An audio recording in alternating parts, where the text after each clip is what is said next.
Boa noite, meus amigos. Estamos aqui de volta.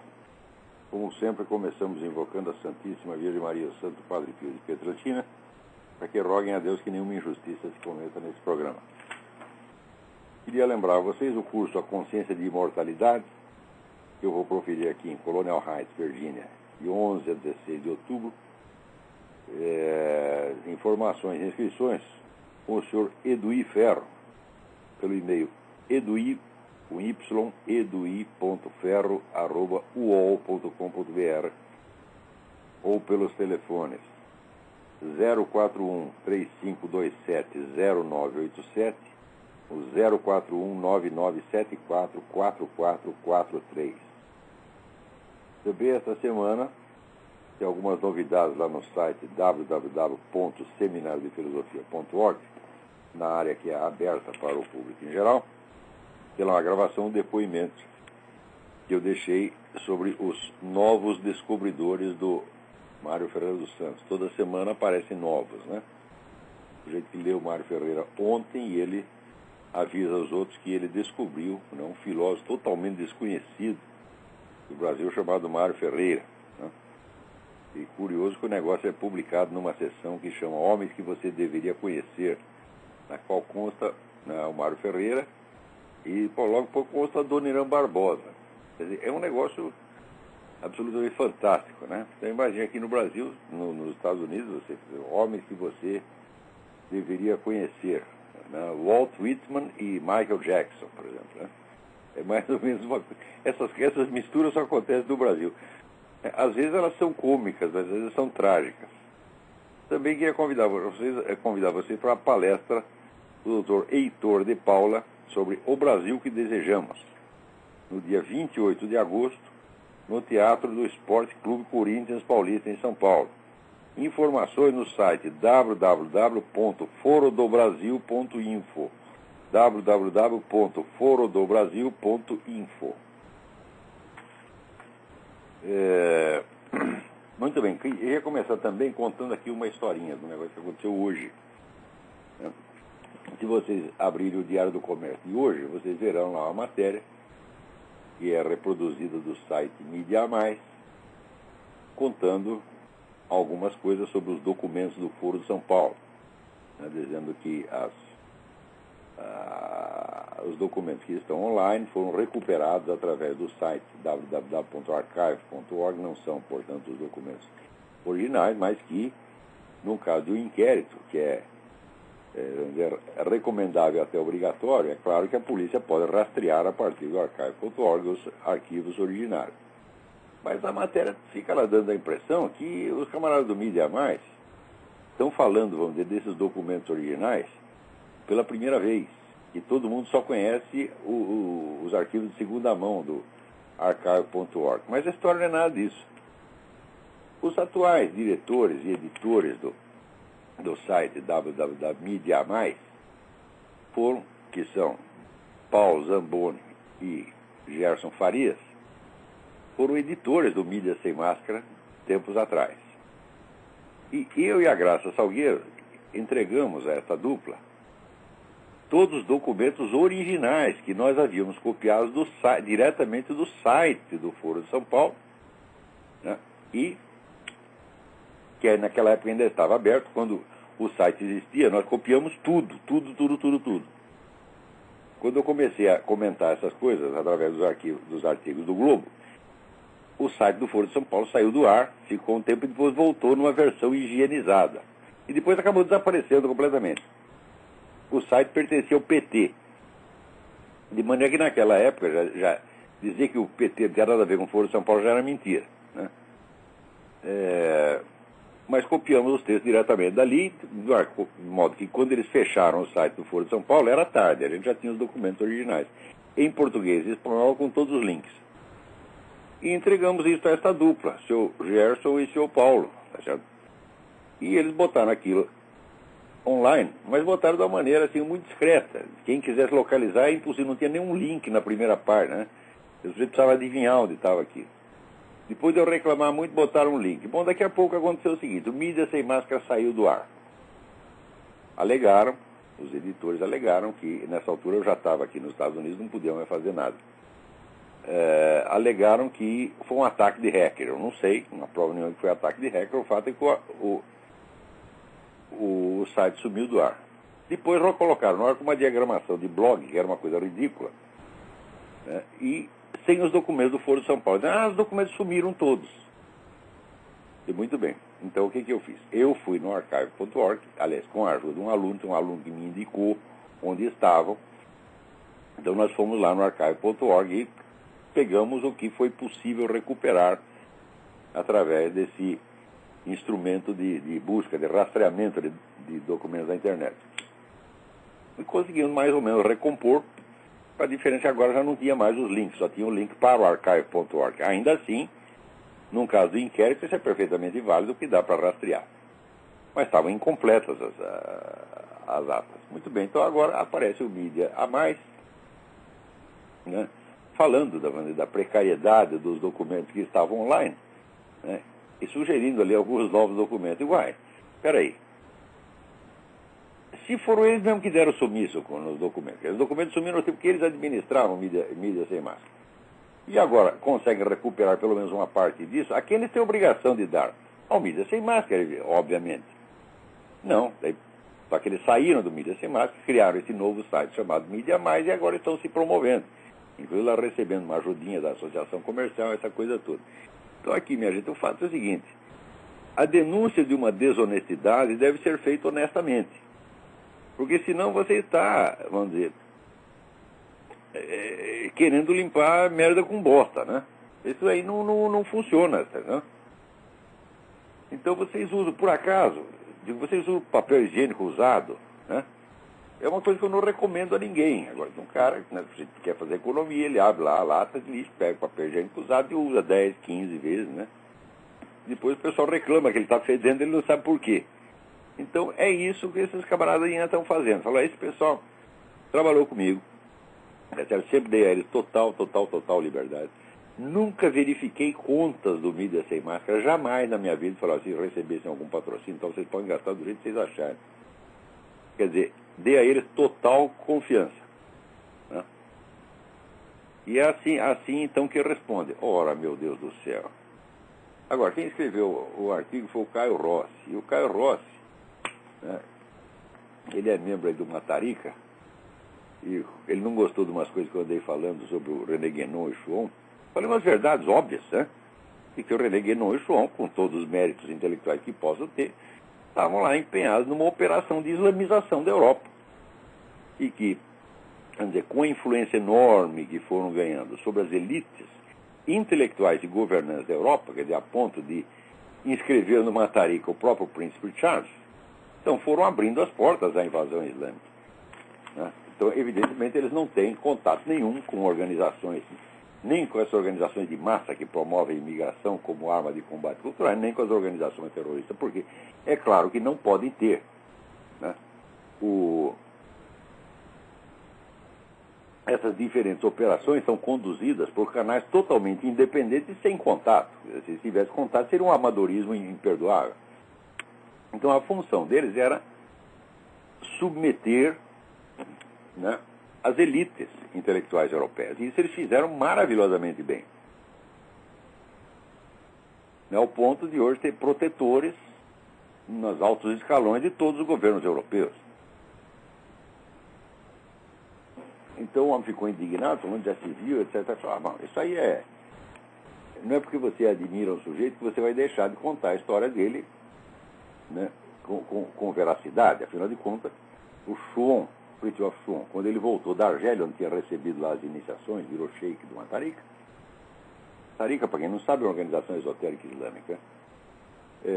Quando o sujeito virou sheik do Matarica, voltou dizendo exatamente isso: eu vou islamizar a Europa. Isso foi 60 anos atrás. Decorrido desses 60 anos, você vê que a operação deu maravilhosamente certo.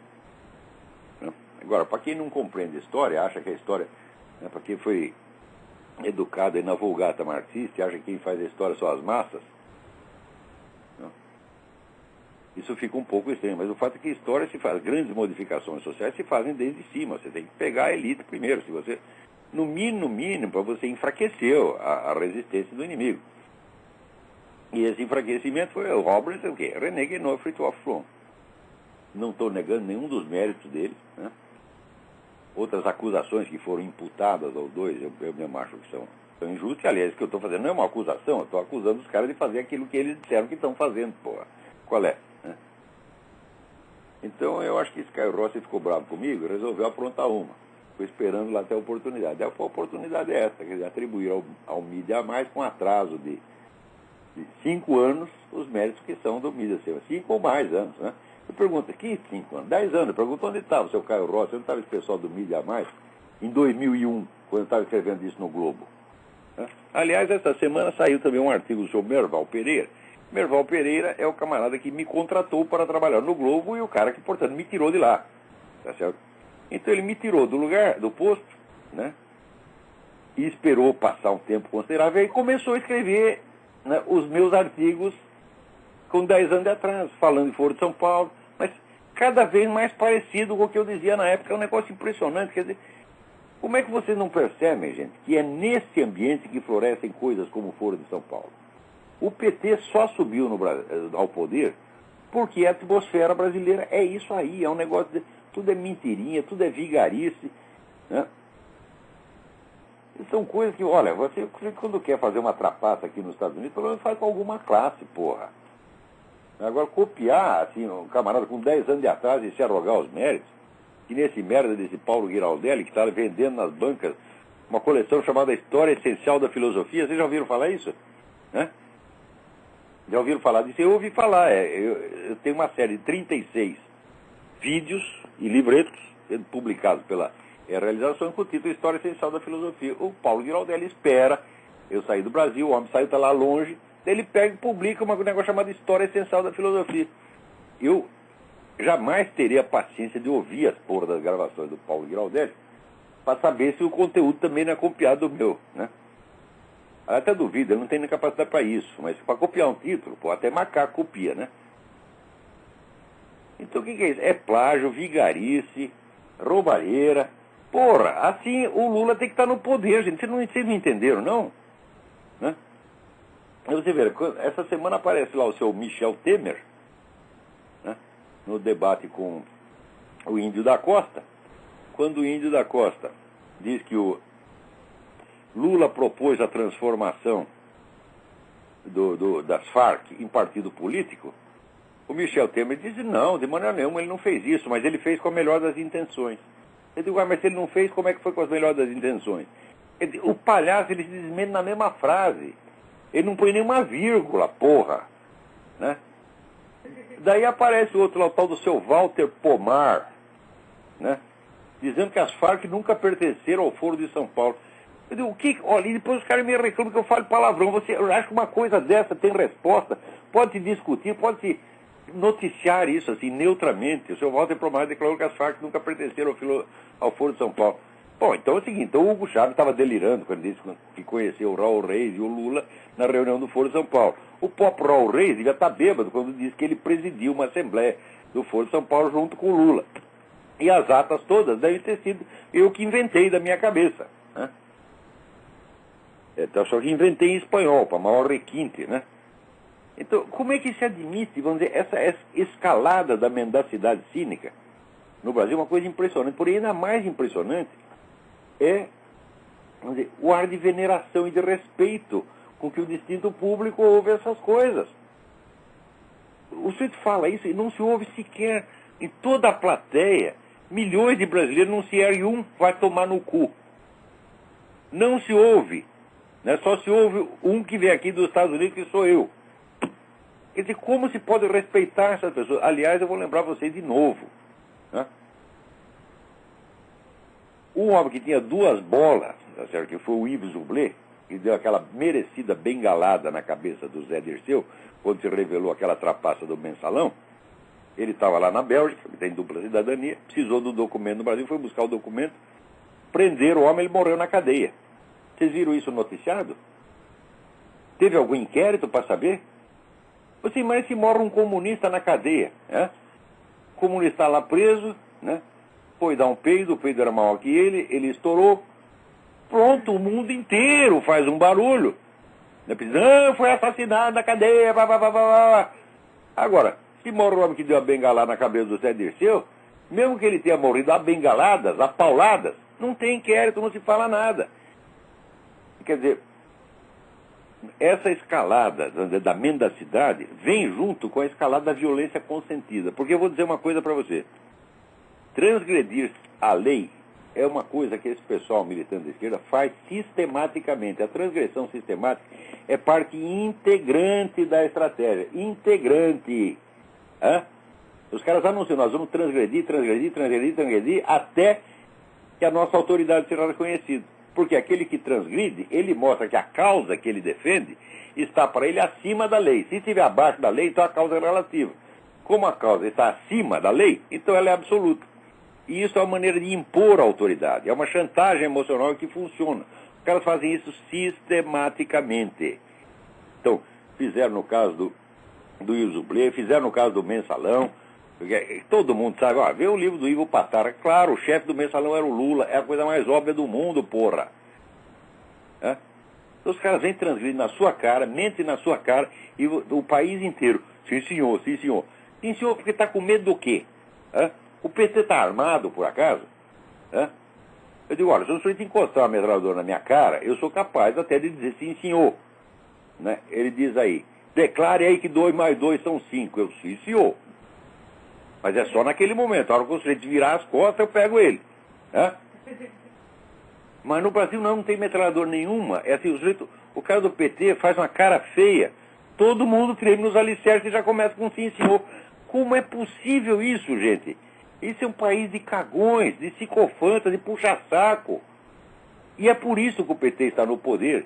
E, note bem, anos atrás, mais de 8 anos antes da eleição de 2002, eu disse, o PT não é um partido normal que aceite o rodízio de poder com outros partidos. Mesmo com outro partido que seja tão esquerdista quanto ele não aceita.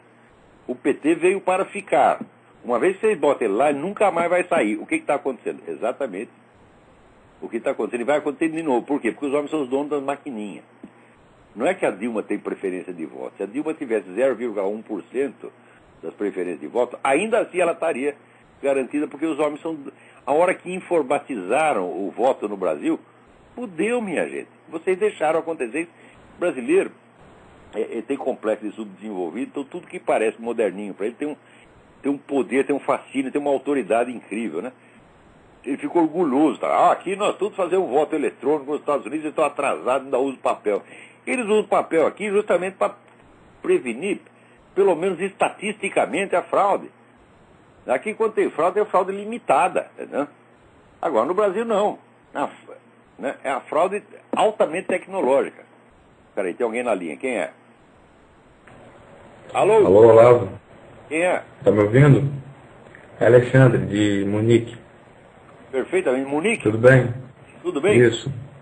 Tudo bem. Olha só, eu telefonei para falar de algumas das coisas que você fala, que elas também têm repercussão no setor de defesa, aeroespacial. Aí eu comentar algumas notícias aqui que eu li, vou comentar com você. Na semana passada eu li na revista Aviation Week que o Irã e vários grupos terroristas, eles são assistidos por serviços de inteligência russa através da Síria. Isso Exatamente. está escrito em uma revista de engenharia, ou seja, isso é coisa normal para eles. Todo mundo já sabe disso. Você vê, o pessoal tira quando a gente... A gente obtém revista técnica, revista científica, na grande mídia, mas por isso que eu estou falando. Quem lê jornal, não leia jornal, meu Deus do céu. Hã? E mais, eles estavam comentando lá que há 8 anos atrás, esses caras faziam um foguetinho à mão que tinha alcance só de 4 quilômetros de distância. Hoje em dia os caras já estão lançando foguete com 40 quilômetros e com tecnologia própria. Ninguém consegue fazer essas coisas. Tudo isso depende de pesquisa, né? Ninguém consegue alcançar resultado desse tipo só com 8 anos. Eles também estão tendo assessoria técnica, né? Então, que negócio, a pesquisa vem pronta. Vem da Rússia ou vem da China. Pois Quer dizer, é. não é tecnologia falando- local, dependente, desenvolvida ali mesmo. Levaria 30 anos para fazer isso. Pois é, Vocês estão aí exatamente. vendo? Essa informação é importante. Agora, Israel já disse essa semana que vai bombardear aquela porra mesmo, tá entendendo? Agora, o Irã está Pois é, defendendo e- a Rússia pela China. Então vai ficar a guerra de Israel contra Irã, Rússia e China. Né? Nessa mesma Vai reportagem, continuar Olavo, botando panos quentes. nessa mesma reportagem eles estavam falando isso, que eles têm meios diplomáticos, mas que se os meios diplomáticos não derem certo, eles também têm tecnologia para poder frear o avanço desse pessoal. Agora, falando um pouco do Brasil, não sei se você conhece uma empresa chamada Alcântara Cyclone Space. Não conheço. Ela foi criada para ser no formato da Itaipu, binacional também, só que com a Ucrânia. Os militares do Brasil, alguns, né, que são do programa espacial, eles não queriam que levasse isso à frente porque ia frear o avanço do projeto do lançador de satélite do Brasil, em detrimento porque a tecnologia viria da Ucrânia, pronto, o Brasil servia só como base de lançamento. Acabou que teve discussão entre militares, jogaram até copo de água um na cara do outro lá, mas acabou que o pessoal do Alcântara Cyclone Space, que é comandado por político e cabo eleitoral, ganhou a parada ou seja, deram um tchau para os militares. Né? O pessoal do Brasil perdeu mais essa. O Brasil já foi avançado nisso daí. Mas nisso, essa porcaria, quer dizer, estão aceitando coisa que em outras épocas jamais aceitaria. Né? Mas com o tempo, é aquele da rã, tá entendendo? Se você vai esquentando a água de pouquinho, a rã não percebe. Para você ter noção... O se adapta a qualquer porcaria, tá entendendo? E provavelmente se você der tempo suficiente... O Brasil atualmente eles fazem satélite com a China, né? Eles pagam um dinheirão para fazer satélite com a China e o retorno que eles têm é quase nenhum, né? Porque a China decide as coisas lá e aqui no Brasil eles praticamente só acatam a decisão dos chineses e acabou que o Brasil está fazendo o papel de leve trás da China. Isso aí eu estou falando para comprar componente eletrônico da China. Idiota. Papel de idiota, fica comprando componente eletrônico para a China. Acabou que agora o Brasil já não consegue mais comprar componente eletrônico para fazer os próprios projetos, porque se sujou fazendo essa compra, esse papel de leve trás para a China. Pois é, os caras ficam aí estrilando o imperialismo americano. Fala, bom, quando você viu os Estados Unidos manter sob ocupação 2 dezenas de países ao mesmo tempo com o exército americano lá, nunca se viu. Isso aí quem fez foi a União Soviética. Para finalizar, o que você tem... Eu vi uma entrevista do dia aí do Ike Batista, que é empresário brasileiro, no programa do Charlie Rose. Ele ficou pelando o saco lá do Lula, depois ele falou que todo país tem que eleger um presidente de esquerda, que é bom demais. Aquele negócio que você falou, né? O cara está sendo beneficiado e... Claro, você pega ali 20 grupos econômicos, né? Dá todas as vantagens para eles, então eles desfrutam de liberdade, podem ganhar dinheiro o quanto eles quiserem. E foda-se o resto do país. Isso é a definição do que se chama economia fascista, é o socialismo fascista. Mas é a fórmula igual, cuspida e escarrada do socialismo fascista, meu Deus do céu, que já está implantado no Brasil. O socialismo fascista é uma etapa para o comunismo, meu Deus. Quem é que não sabe? Isso aí está escrito até no Karl Marx, que tinha que ser assim. Quer dizer, você força o desenvolvimento capitalista sob controle. Regulamenta tudo, o governo controla tudo e tem 20 bilionários lá que são seus parceiros. Isso já está aplicado no Brasil. Esse filho da puta desse Ike Batista é um deles. Está ganhando dinheiro, então para ele está bem. Exatamente. E para finalizar, eu queria fazer uma pergunta. Por que se diz normalmente que a mecânica newtoniana ela precisa da filosofia de Kant para ser justificada? Não, ela não diz. Quem diz isso está errado. É ao contrário. A filosofia de Kant é que toma a mecânica newtoniana como um dos seus postulados. O Kant partiu de duas bases. Uma delas foi a crítica de David Hume ao conhecimento, que David Hume apresentava lá uns argumentos dizendo que a noção de causa Era assim uma projeção da mente humana sobre as coisas. Então, não poderia, nesse sentido, haver um conhecimento objetivo da natureza. E, por outro lado, o Kant aceitava integralmente a física de Newton. Ele disse, então aqui nós temos um paradoxo, porque aqui temos argumentos que provam que a ciência é impossível. Porém, nós sabemos que a ciência existe e é certa porque isso foi demonstrado aí na física de Newton. Então temos que resolver esse problema. Então, a física de Newton não precisa dos argumentos kantianos de maneira alguma, mas a filosofia de Kant precisa do Newton. Tá certo. Obrigado, Olavo. Obrigado, eu. Então, olha aqui. Aqui o Pedro me avisa o seguinte. Ontem eu fui comprar clorela em uma loja de produtos naturais e metade das prateleiras da loja estavam limpas. A moça me disse que a Anvisa, se não me engano, passou por lá e recolheu todos os fitoterápicos. Agora eles só podem ser vendidos em farmácias, que por sua vez são controlados pelos money changers, que são esses diabólicos laboratórios farmacêuticos. A importação do sal integral da França, que não afeta a hipertensão, inclusive é tido como cura de vários males, por seu acúmulo de micronutrientes, também foi proibida por esses vampiros infernais do governo. É o Códex Alimentário sendo aplicado no Brasil. Essas coisas, olha, aqui nos Estados Unidos, para aplicar uma coisa dessa, olha, dá briga que não acaba mais, morre gente, pontapé, porrada para tudo quanto é lá. No Brasil, meu filho, entra assim que é uma beleza, que são toneladas e toneladas de vaselina, você está entendendo? E entra e chega até o cérebro, né? E ninguém percebe, e continua todo mundo, sim senhor, sim senhor, sim senhor. É incrível, incrível. A complacência do brasileiro com essas coisas é um negócio da gente ficar chocado, né? Olha aqui outra notícia, assim, olha que incrível. O Foro São Paulo, a última reunião do Foro São Paulo, fez uma resolução especial sobre o México, né? Denunciando a escalada da violência, de que já morreram 28 mil pessoas. Sabe qual é a escalada da violência? Violência é o combate ao narcotráfico. Então, veja o que é a mentalidade revolucionária, né? O narcotráfico está lá, vendendo droga, né, sequestrando, matando, começa com isso. Daí o governo resolve se organizar para reagir. Então, naturalmente, aparece uma guerra. Então, daí morre um certo número de pessoas. Uma parte foi morta, certamente, pelas autoridades, outra parte pelos próprios narcotraficantes. Daí eles fazem o cômputo total das vítimas e lançam a culpa sobre o governo. Ou seja, o governo é culpado. Quando o governo mata alguém, o governo é culpado. Quando os narcotraficantes matam, também o culpado é o governo.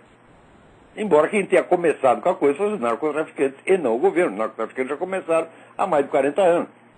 Então é mentalidade revolucionária. Quando nós matamos, mas é culpa do maldito capitalismo, que não deixa a gente vender a porra das drogas. Eles querem estar querendo drogar as criancinhas na escola. Veio o filho da puta e não deixa a gente, porra. Né? E daí a gente saca do mar, mata um soldado, e o soldado mata um dos nós, pronto. Tem 2 mortos. Culpa de quê? Da polícia. É isso o raciocínio dos caras, porra. É um negócio incrível, porra. Agora aqui, essa semana deu um rolo aqui nos Estados Unidos, porque o World Net Daily, o jornal o eletrônico World Net Daily, que também publica a revista, excelente revista, Whistleblower, estavam planejando um encontro lá para a Flórida, sob o título Take America Back. O Joseph Farah, diretor do World Net Daily, escreveu um livro chamado Take America Back. Ele tem uma proposta estratégica para os conservadores tirarem o Obama, essa putada toda de lá, e está marcado o Congresso na Flórida. E está marcado para falar lá a Ann Coulter, né? E ninguém nega que é uma escritora extraordinária, né? Só que a Ann Coulter, ao mesmo tempo, aceitou falar lá, fazer um discurso no grupo Gay Conservative. Ora, o que é Gay Conservative? Em primeiro lugar, qualquer movimento político baseado numa predileção sexual é uma imoralidade em si. Né? Predileção sexual é um capricho, né?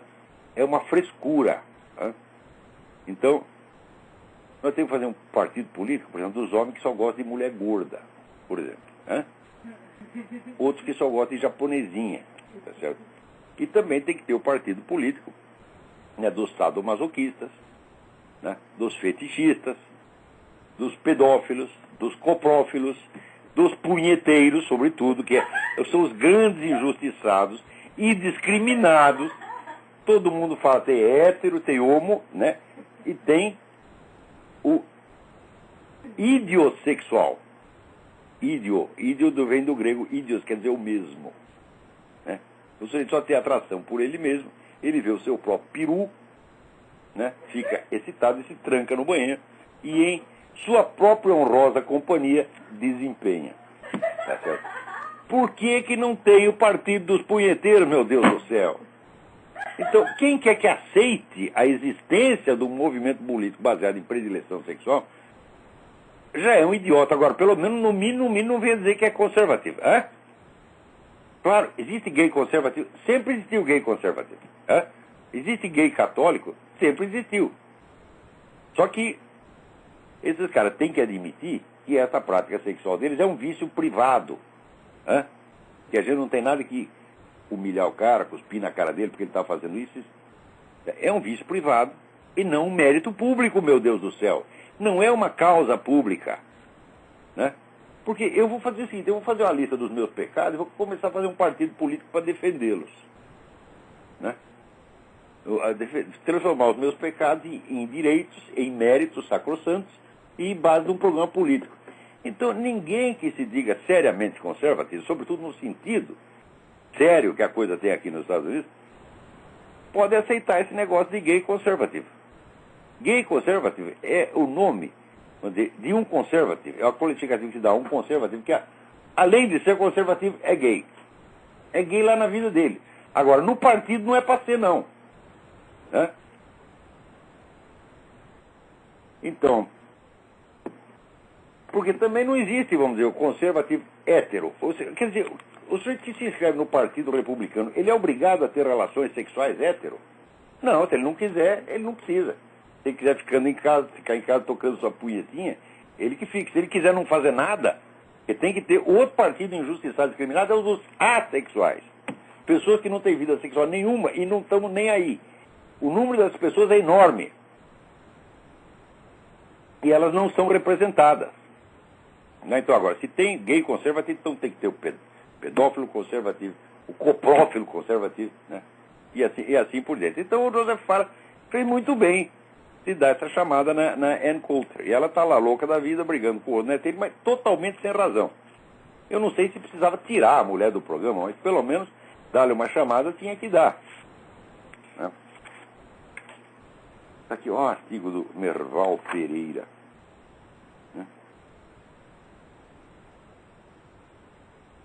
A infantilização do eleitorado brasileiro denunciado pela candidata do Partido Verde, Marina Silva.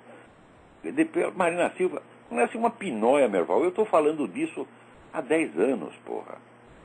A começar pela infantilização, vamos dizer, das camadas superiores. E você pega o que é hoje, vamos dizer, um empresário. Eu digo, olha, empresário antigamente era um tipo assim como o Roberto Simons. Né? Quer dizer, um homem informadíssimo, sabia de tudo. Né? Eram pessoas que tinham autoridade. Eu lembro o ex-presidente da Federação da Indústria, Teobaldo Nigres, o cara tinha 2 bolas no meio das pernas, os caras aumentavam o imposto, ele ligava direto para a mesa do presidente, olha, nós não vamos pagar essa merda, tá entendendo? E o presidente afinava. Agora não, agora veio tudo puxado, todo mundo infantilizou. Sobretudo, vamos dizer, o ingresso do linguajar politicamente correto nos debates públicos infantiliza as pessoas. Hã? Porque tudo que desagrada a certos grupos, só eles, aos outros não. Hã? Você tem que falar com eufemismos. Agora, eles podem falar o que eles quiserem. Acabei de ler um livro, Fred Gilov. O livro chama-se I Can't Believe You Said That. Não posso acreditar que você disse isso. É uma coletânea, né, de declarações desses militantes da esquerda, né, que são coisas assim, absolutamente chocantes, ofensivas, e ninguém diz que isso é hate speech, discurso de ódio, fala de ódio. Aqui, Stephen Best, ativista dos direitos animais, olha o que ele diz, e presta atenção no que eu comparo com o que eu disse antes. Nós vamos romper a lei e destruir propriedade até que a gente vença. Então, o cara quer me convencer que a galinha tem direitos humanos, que a minhoca tem direitos humanos, que uma aranha tem direitos humanos. Então, eles vão quebrando a lei, né, e impondo a sua pretensa autoridade. Só que, psicologicamente, isso não funciona. Né?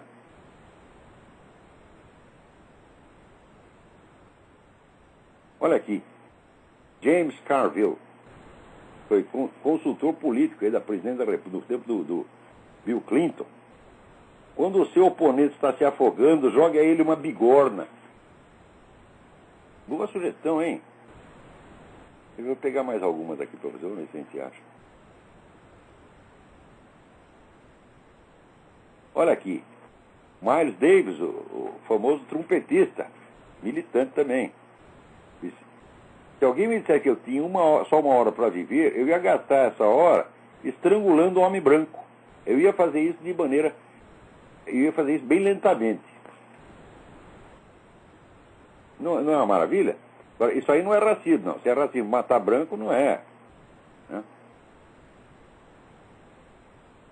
Olha aqui, teve outro aqui que disse o seguinte, que aquela campanha para acabar com o DDT, depois que acabaram com o DDT, então a malária virou a ser uma peste que já estava eliminada, voltou.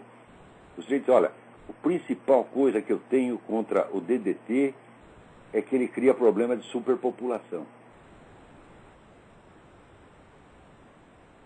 Morre menos gente. Então, né, tem que matar pessoas para diminuir a população.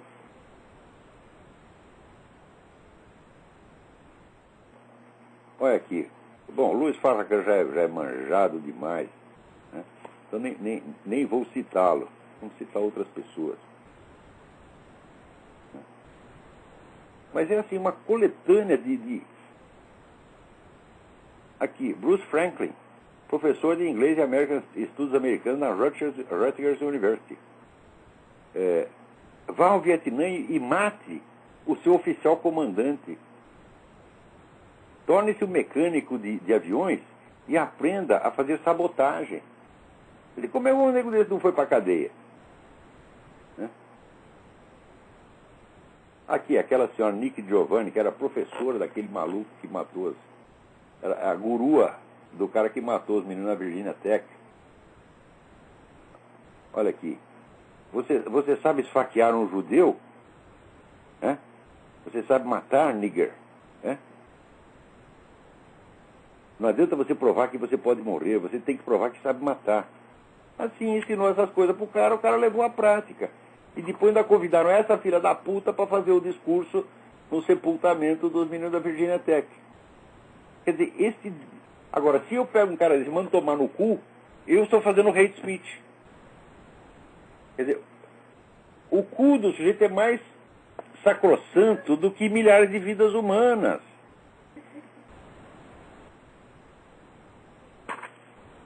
Aqui, José Ángel Gutiérrez, professor da Universidade do Texas, né?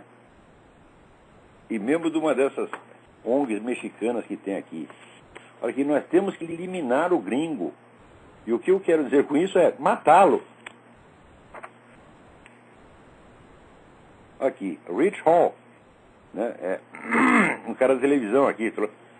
Vamos nos juntar e matar o George Bush. Agora, quando o Pat Richardson disse que precisava dar um tiro no Hugo Chávez, foi um escândalo nacional. Esses caras falam assim, matar os outros com a maior simplicidade, para eles aqui não é nada, né?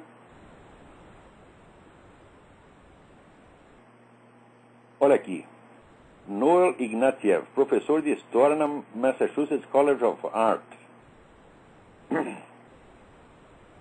O objetivo de abolir a raça branca, né, é tão desejável que alguns podem achar difícil acreditar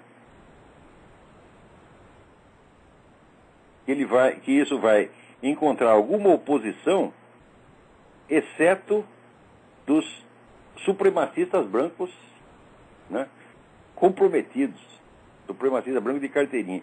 Quer dizer, se a gente propondo para eliminar a raça branca, só os supremacistas brancos vão reclamar, os outros vão achar bom. Você pensa que alguém sofreu um processo por ter dito essas coisas? Jamais. Olha aqui, Leonard Jeffries, professor de estudos negros do City College do Harlem. Os judeus são uma raça de gambás. O que é isto, porra? O livro está sendo, são milhares e milhares e milhares. Olha aqui. Kamal Kambon. Nasceu com o nome de Leroy Jefferson. Foi professor de estudos africanos no St. Augustine College, North Carolina. É tudo intelectual. Isso aí não foi, cara, não foi lixeiro, não foi frentista do posto de gasolina. Eles são professores universitários.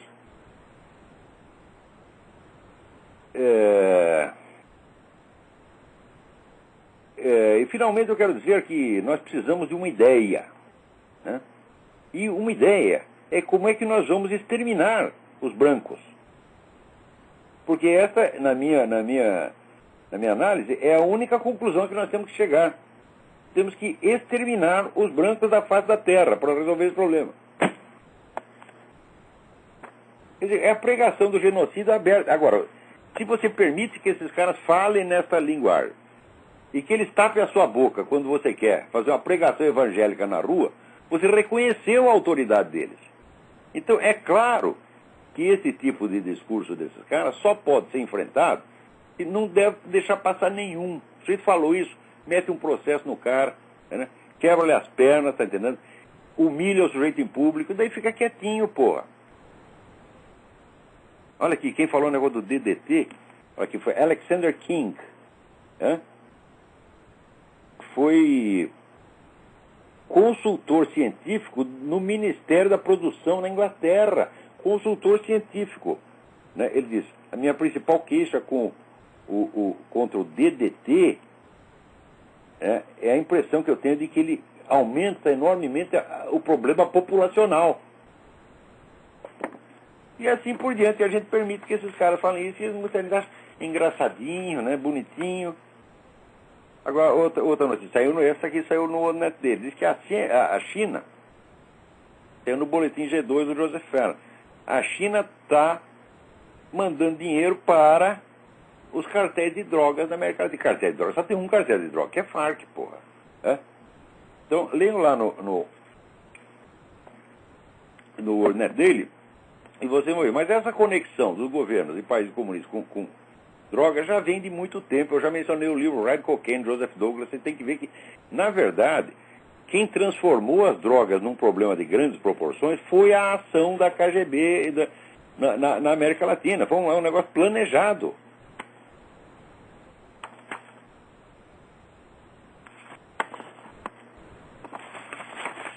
Aqui tem tanta notícia, a gente fica até besta. Agora aqui, na Folha, está reclamando porque o Foro de São Paulo, né, está propondo censura à imprensa. Aliás, a censura já está instalada, meu Deus do céu. Agora, por exemplo, proibiram as piadinhas sobre político. Né? Isso é uma coisa, vamos dizer, que faz parte da cultura popular brasileira há 200 anos. De repente, um merda de um burocrata cismou que aquilo não pode, e pronto, não pode mais, e o pessoal aceita isso. Eu digo, olha, o número de notícias suprimidas, de fatos ocultados durante os 20 últimos anos, supera em proporções, assim, incalculáveis a censura no tempo dos milicos. Vocês vejam se algo do tamanho do Foro de São Paulo foi suprimido durante 16 anos no tempo dos milicos. As notícias não eram sempre suprimidas nem por 16 dias. A notícia era proibida hoje, era liberada amanhã. Né? Agora, está aqui na Folha. O Foro de São Paulo, que reúne partidos de esquerda latino-americana sob a direção do PT, encerrou seu encontro para celebrando iniciativas do governo da região que tentam aumentar o controle do Estado no setor da comunicação social. Quer dizer que agora doeu lá no saco do seu Otávio Frias. Então, quando tá pondo no cu dos outros, ele acha lindo, ele ajuda a esconder, porra. De repente, ameaça aí pro lado dele, agora não quer mais. Censura a imprensa. Mas o que vocês fizeram comigo, cara, se não foi censura a imprensa? O cara está escrevendo sobre o Foro de São Paulo, tira ele daí, fecha a coluna dele. O que é isso, se não censura a imprensa? Vocês mesmo praticaram isso, porra. Né? Agora também chega aqui uma notícia, também saiu na Folha, assim. Fidel Castro fascinado pelo livro sobre o grupo Bilderberg. É o livro do Daniel Estulin. Ora, é coisa mais natural do mundo que ele esteja fascinado com o livro. Antes do livro ser publicado, ele já estava fascinado. Eu expliquei para vocês que livros como esse, o livro do William Engdahl, isso aí é coisa do governo russo. Né? Eu falei que existem 3 esquemas globalistas competindo, eles às vezes colaboram e às vezes boicotam uns aos outros, que são o velho esquema russo-chinês, é o esquema islâmico e é o esquema dos Bilderberg. Né? Então, de repente, começou a aparecer um bocado de livro sobre os Bilderberg, CFR, Rockefeller, etc, etc. E o que eles contam não é falso, é verdadeiro, está tudo bem documentado, só que esconde a participação russo-chinesa e islâmica nessa porcaria.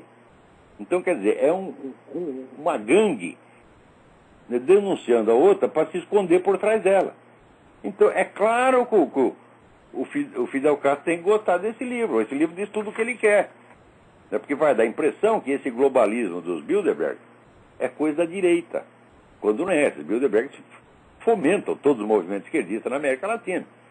Né? Então, ajuda a encobrir, o tipo de denúncia ajuda a encobrir o que os caras estão realmente fazendo. Agora, olha aqui, que outra coisa incrível. Ai, ai, ai. Então, certas pesquisas federais aqui mostraram que você ensinar os jovens a abster-se de sexo até a idade do casamento é uma boa maneira de prevenir AIDS. Eles fizeram lá os cálculos e disseram, olha, o que mais funciona é isso. Aliás, foi o sistema usado em Uganda. Você fala para os moleques, você para de comer todas as garotas, se você é viadinho, você para de comer todo mundo, modera essa porcaria e o AIDS vai baixar. E baixou. O Uganda é o único país do mundo que venceu a AIDS. Né? Então, eles fizeram um estudo aqui e no Departamento de Saúde e chegaram à conclusão que, de fato, essa é a maneira mais viável, mais prática de combater a AIDS. Né? O que o Departamento de Saúde fez? Mandou esconder a pesquisa. Não pode publicar isso. Isso é imoral. Você já viu isso? Quer dizer para o sujeito não fazer sexo é imoral. Né?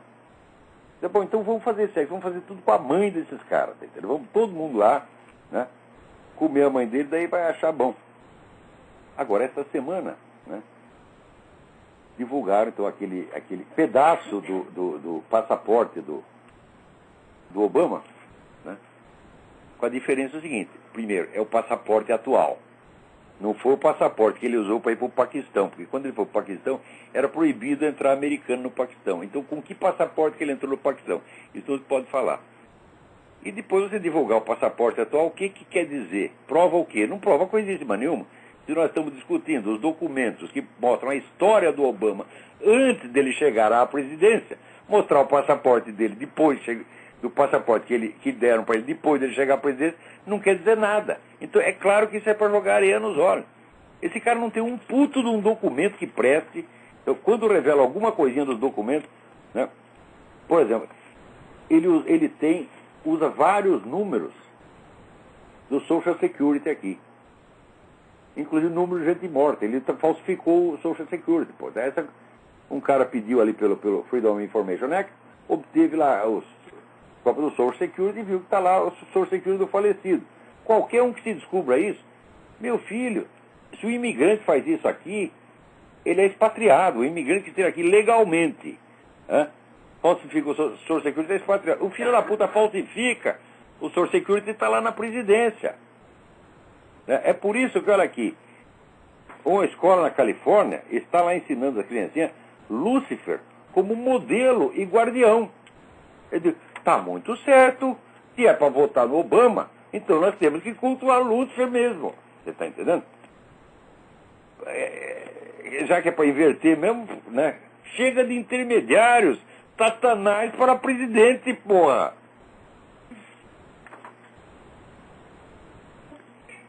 Caraca. Né? Agora alguém me mandou aqui, Fábio Mellenberg, manda aqui, o documento é muito comprido, eu não posso ler para vocês. Regulamentando aqui uma resolução do Conselho Federal de Psicologia. Né?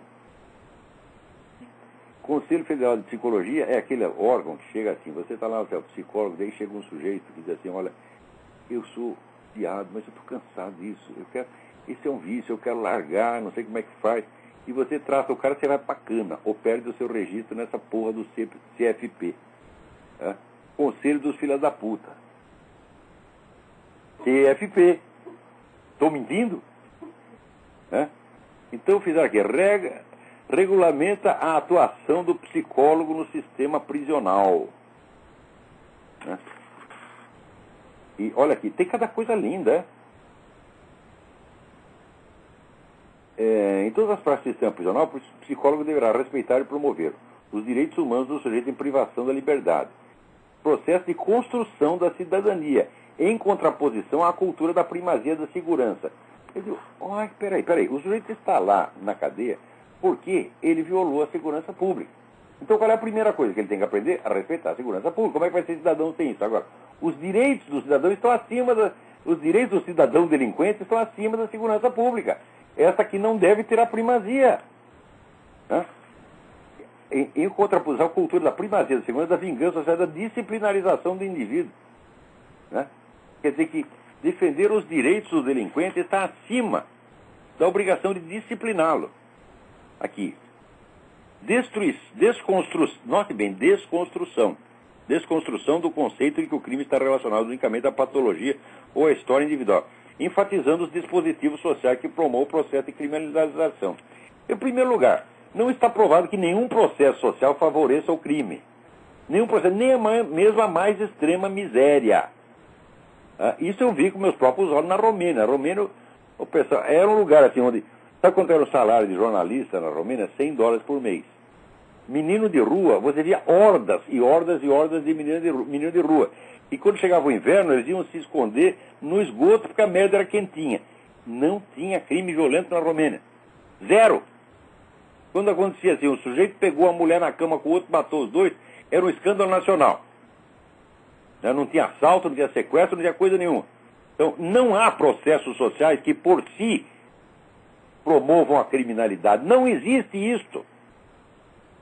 A criminalidade é uma decisão moral. O que pode haver é fatores culturais, como, por exemplo, esta cultura que vocês promovem, esta sim, induz à criminalidade. Causas culturais, sim. Causas socioeconômicas, não. Causas socioeconômicas são sempre causas remotas. Nenhuma dificuldade que o sujeito passa induz à criminalidade. Em geral, o sujeito já está encrencado, fala, já estou encrencado aqui, estou na merda, vou cometer um crime, vou matar a merda ainda, então não vou cometer. Esse é o raciocínio normal do ser humano. Né? Agora, um fator cultural, chega lá um psicólogo com essas ideias, ele está induzindo os caras a perseverar no crime. E é esse o objetivo. É claramente isso, a promoção do crime, quer dizer, a criação, vamos dizer, da transgressão permanente é a estratégia desses grupos esquerdistas, sim. Você lendo os livros deles, eles dizem isso. Agora, chega na frente do distinto público e diz, não, nós estamos fazendo isso para humanizar, né, o sistema.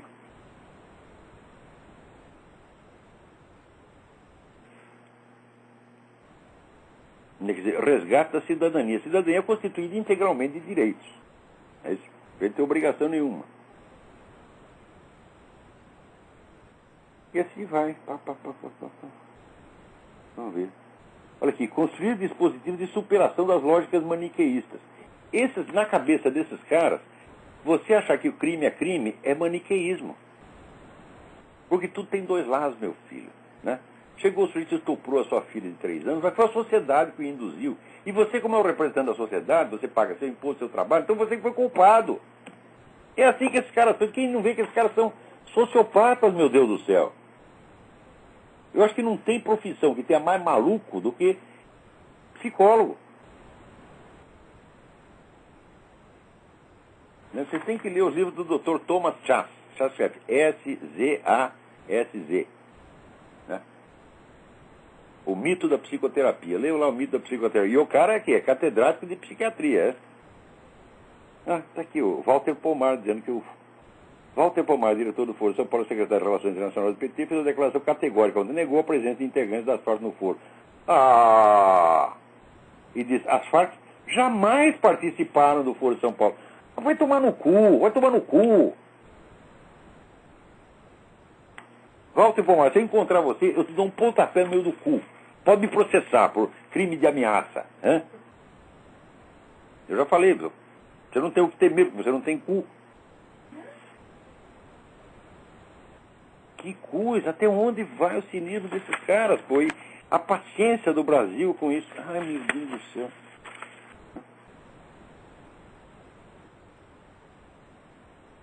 Olha aqui, alguém está passando aí pela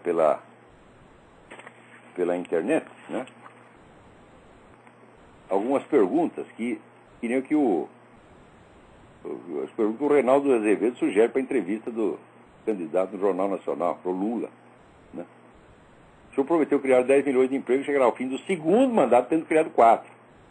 Olha, o governo militar criou 30 milhões de empregos. Vocês já esqueceram? É? Nesse tempo, a renda da classe média caiu e os empregos gerais ficam sendo na faixa de até 2 salários mínimos. O senhor disse que o banqueiro lucra no seu governo e por isso não precisa do ProER.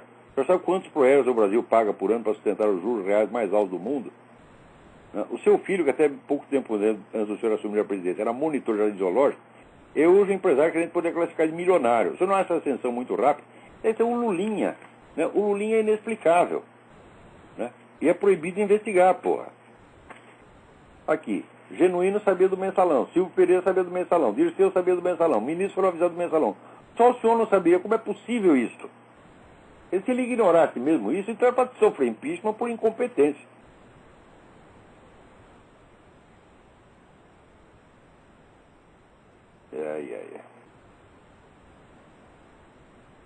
Então vamos lá.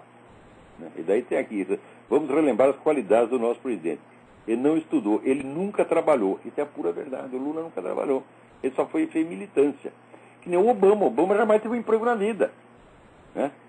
Tem um belo salário como presidente, tem um belo salário do partido sem trabalhar, também recebe pensão como anistiado, tem aposentadoria, tem filhos estudando no exterior, não paga aluguel, desconhece os preços do supermercado, padaria, farmácia, pergunta para ele quanto custa um pãozinho, não sabe. Né? Viaja o tempo todo no avião comprado com dinheiro público, tem carro, ele não fala inglês, espanhol, outra língua, nem o português. Eu acho incrível. O sujeito subiu na vida, passou a usar terno Armani, aparou a barba, né, e melhorou a sua figura física. Mas ele não tentou nem um pouquinho melhorar o estado do seu cérebro. Isso já mostra a escala de valores do filho da puta. Daí a direita não se conforma com a democracia. Declarei na carta ao Foro. O cara fez uma carta para o Foro de São Paulo, que é um bando de terroristas, sequestrador e ditadores, e dizendo que a direita não quer democracia. Olha, a falar democracia, você sabe o que quer dizer para eles. Né? A democracia significa que eles estão no poder e cala a boca de todo mundo. Agora, lá na Colômbia, exatamente como eu disse que ia acontecer, mal o Uribe saiu do poder, começou a chover processo contra ele. Então lá um sujeito está processando porque ele permitiu a instalação de bases americanas na Colômbia sem consulta ao Congresso. Acontece o seguinte, ele fez isso porque se houvesse consulta ao Congresso da parte da Colômbia, teria a haver consulta ao Congresso na parte dos Estados Unidos e isso iria atrasar o negócio em anos. Como essas bases militares ajudaram a combater o narcotráfico, a acabar com as Farc, os caras ficaram putos da vida, então agora vem a vingança das Farc. Claro que não houve nada de ilegal, mas como a classe dos juízes na Colômbia está altamente infiltrada por gente das Farc, até pode dar algum rolo. Nessa aqui, o Polo Democrático é o Partido Comunista da Colômbia. O Polo Democrático fez isso. Né? Agora aqui, quando o seu Michel Temer, né, disse, o Lula jamais sugeriu que transformasse as Farc em partido. Aqui saiu no Estadão no 28 de abril de 2009. Ainda com aquela frase. Se índio e metalúrgico podem chegar à presidência, porque alguém das Farc não pode. Ué, não teve um sujeito para dizer lá, aqui, seu presidente, se índio ou metalúrgico não é crime, porra. Agora, você matar 30 mil pessoas, vender droga para todo mundo, sequestrar 7 mil pessoas, manter em cativeiro por 12 ou 14 anos, isso é um monte de crime hediondo. Quer dizer, como é que você compara uma condição racial ou profissional de índio ou de metalúrgico com essa sucessão de crimes e para você é tudo a mesma coisa, porra? É claro que na cabeça dele é. Né? Então, são todos vítimas. O índio é vítima da opressão, o metalúrgico é vítima da opressão, portanto, o pessoal das Farc é vítima da opressão. Não deixam eles vender droga para as criancinhas, coitadinho. Epa, acabou o nosso tempo. Porra! Agora, essa semana, só para acabar rápido, né? Estou vendo um monte de ameaça para Graça Salgueiro lá no site da Mídia Sem Mais. Vamos matar, fazer acontecer. Olha, meu filho, aí tem que responder. Meu cunhado que me ensinou isso aí. Você não quer matar ninguém, você quer chupar uma piroca. Essa é a resposta. Até a semana que vem, muito obrigado.